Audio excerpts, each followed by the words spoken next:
Hey guys, thank you for watching. If you're watching this video, it's probably because you're meant to be watching it. So let's get started. This video is basically just going to be about just dieting and body image disorders and things that I have a lot of experience with, especially because I'm so like fitness or into fitness and health and fitness. I competed and I went through like a body transformation like 4 years ago and I didn't know anything about fitness. I didn't know anything about how the body works. I knew nothing about nutrition. I just knew what the mainstream world, I guess, knows, and that's just carbs are bad for you, exercise, don't eat a lot, and exercise if you want to lose weight. Oh, and buy these diet pills, buy this supplement, buy that other supplement. I mean, I had no idea. I was so uneducated.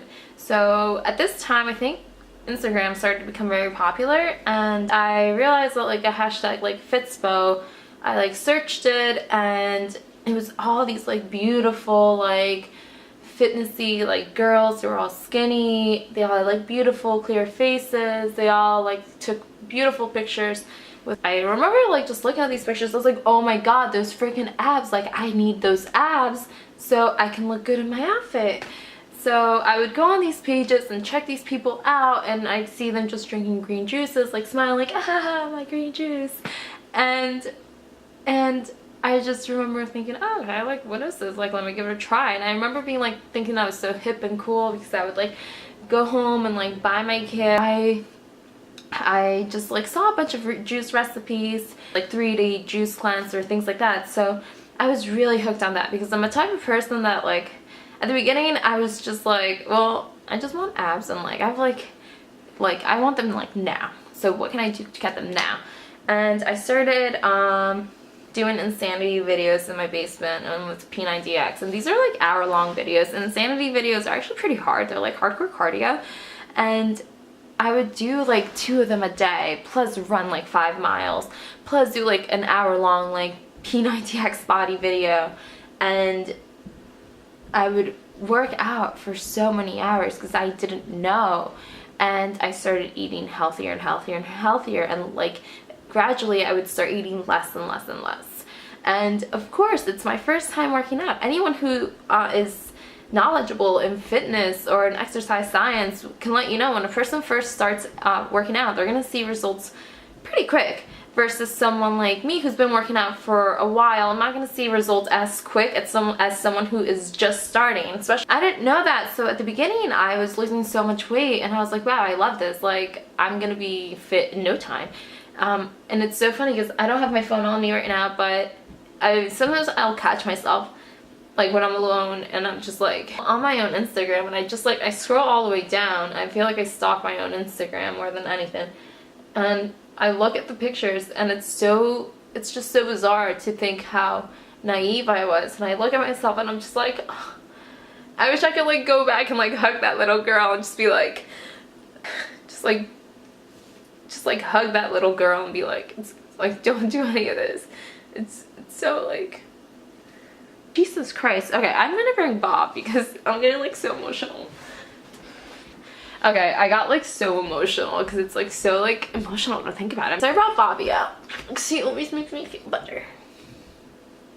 So anyway, I remember like sometimes I'll catch myself looking and scrolling down my phone and like looking at my own Instagram, just thinking like, oh, this poor little girl, like 20-year-old me. I just look and I'm just like, I wish I could like go back in time and like sit with my older self, like with my now self, and be like, lady, it's gonna be okay, like you're gonna reach your goals, just do your research. And like, I didn't know that starving yourself and working out until you literally, your body like just could not handle it anymore, it's so damaging to yourself, to your mental health, to people around you, to those people around you. Like, shout out to my fiance, he's the best person for putting up with all of this. You know, becoming healthier was really important for me, for my family, for Gary, for Bob. It was just like, for my life, just to experience life. Like, wasn't put on this earth to feel like shit about myself, to count calories all the time. But you know, this is things I've learned as I've gone through the years. I went from not eating enough. I would survive off 500 calorie juices like for like months. I was at school that time. I was in college. I almost failed most of my classes. I was like suffering so much. I went from not eating a lot to working out a lot because that's what I thought. I never really bothered to research. The first thing that I saw I did, and it happened to be like juice detox. So I was all like, oh, juice detox. Like, I'm all about the juice detox. Juice detox this, juice detox that. I was so extra with it. I went from that to just kind of like, all right, like fitness is a new like thing, and I was like, oh, like fitness, all these girls like seem like they're eating a lot more and they look really, really, really good. After a while, if you stick with a healthier diet and better choices, you do start to see results, and it gets so fun. And even after a while, you're just kind of like busting your butt every day. It's good to just see results, and you want to see results. So that's what happened to me. So at that point, I was kind of like getting really sick. I was almost like double digits for a while. Like, I weighed, I think, 98 pounds for like a good month or two. And like, I was 21 years old at that time. I'm like a growing woman. I'm leaving my like girlhood and like becoming a woman, because that's what happens. And like, you can't be starving yourselves. There's a lot of hormonal things, a lot of, you know, you're just growing. You're not gonna be the optimal best version of yourself if you're starving yourself and if you are hating yourself. So I think I was at that point, and I realized that, and I was like, you know what, I want to change. I want to be healthier, but I decided to start out the whole bodybuilding type of diets. But again, I was so used to drinking juices and literally only eating salads that I guess I was pretty much vegetarian at that time, and I didn't even realize it.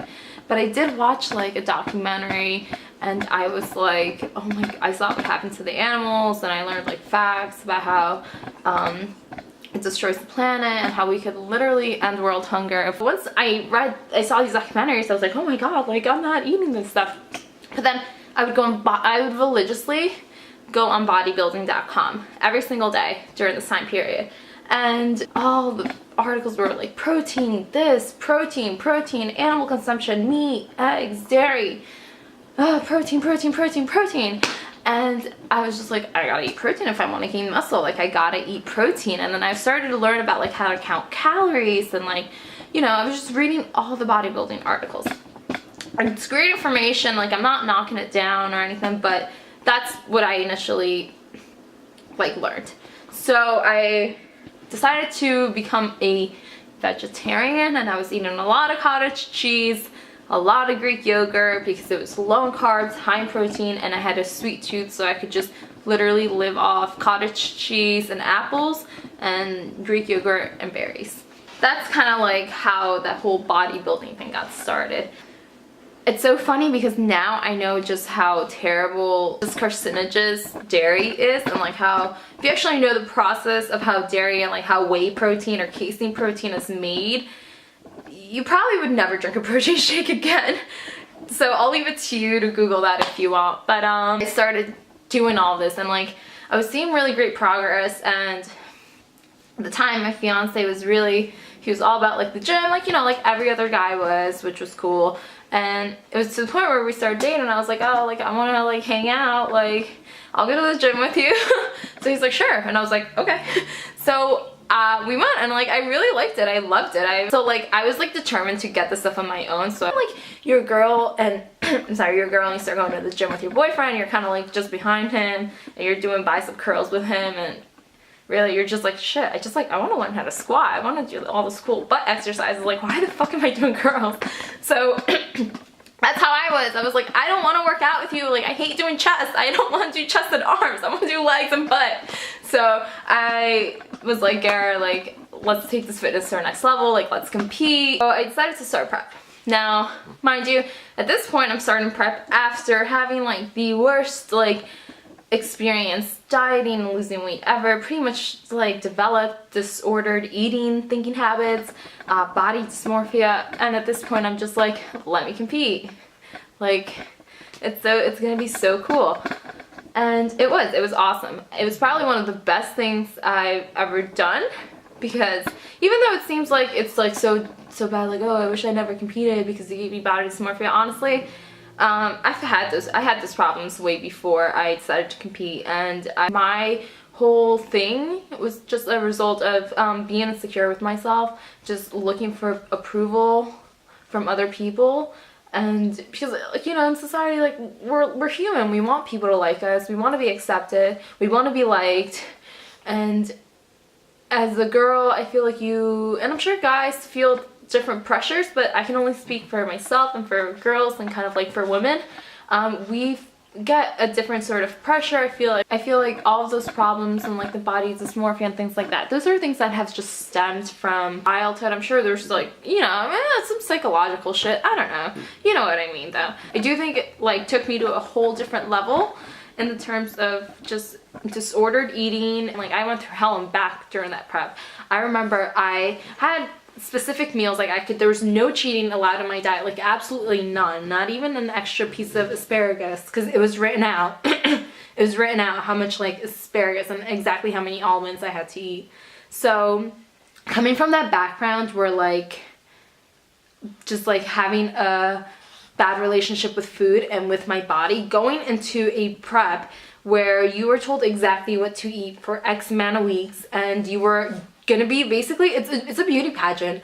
It's basically a beauty pageant, and you're being judged on your body. It's not, you're in a very small bikini, so you don't realize that until you're in that bikini, you're about to go up, or you're sending your coach progress pictures in that bikini every morning, and you're like, really examining your body, and you're like, oh my god, I could lose like an inch off my already small leg. Like, what the heck? I don't have abs, my butt's not big enough, this, that. It's a lot of pressure that you add on yourself when you are doing these types of sports or competitions or things like that. With that, just being so restricted with my diet, I started to crave things that I would never eat. Like, never eat Oreos. Like, I liked them before, but I was never like obsessed with them, like to the point where I eat a whole like jar. And then when I was like on my health kick, I was all about like the fruits and vegetables, because I did my research and I learned that, like, you know, processed foods, they call it junk food for a reason. So, oh my god, Bob, no, that's my water, you can't take that. Ugh.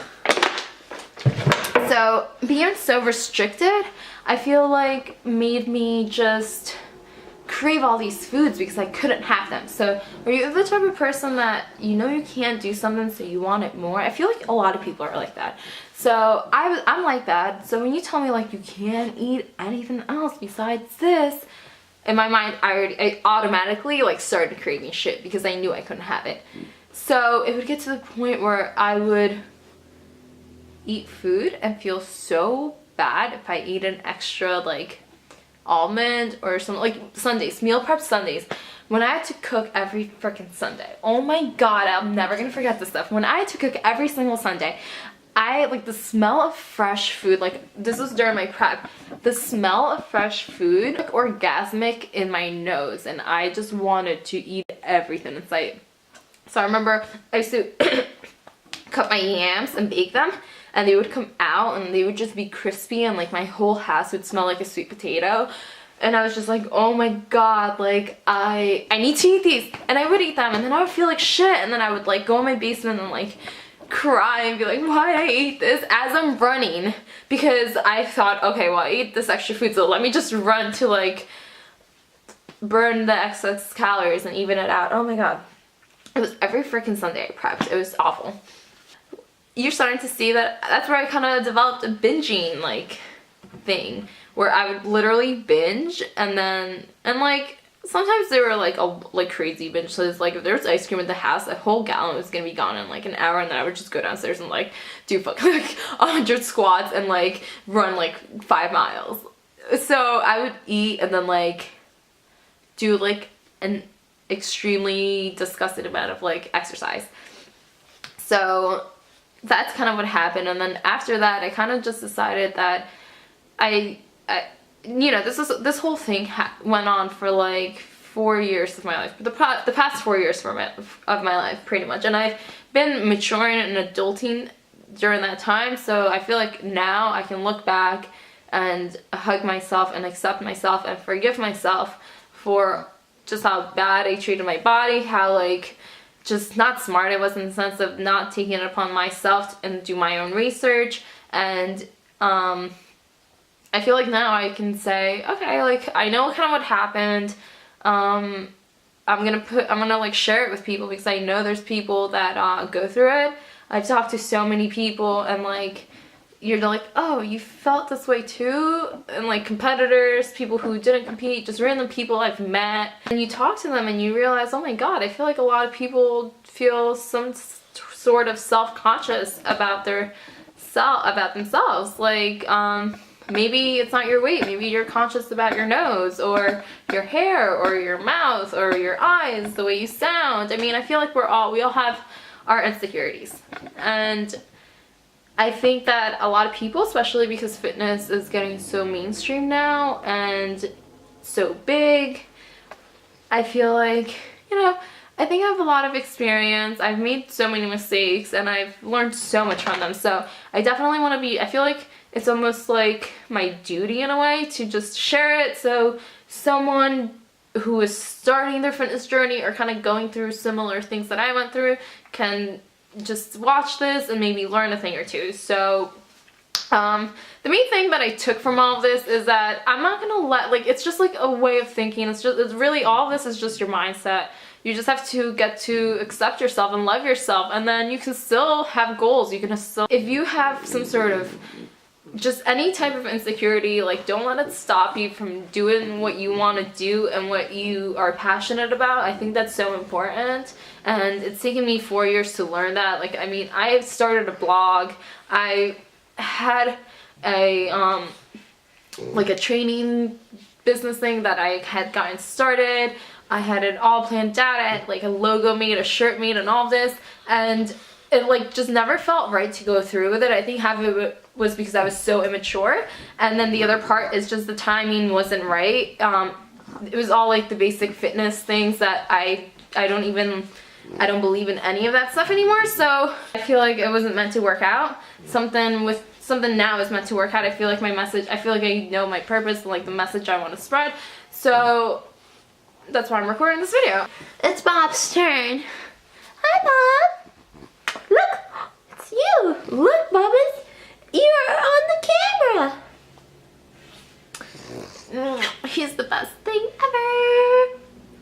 Thank you guys for watching, and I hope that if you keep watching these videos, I hope that you learned something. I hope that I can provide some value to your day. If you walk away with anything from this video, I just hope you know that you're beautiful no matter what anyone tells you, and make sure you like love yourself and accept yourself and love everyone around you, because honestly, love is the best thing in the world. So that's what we're trying to spread here. So thank you guys for watching so much. And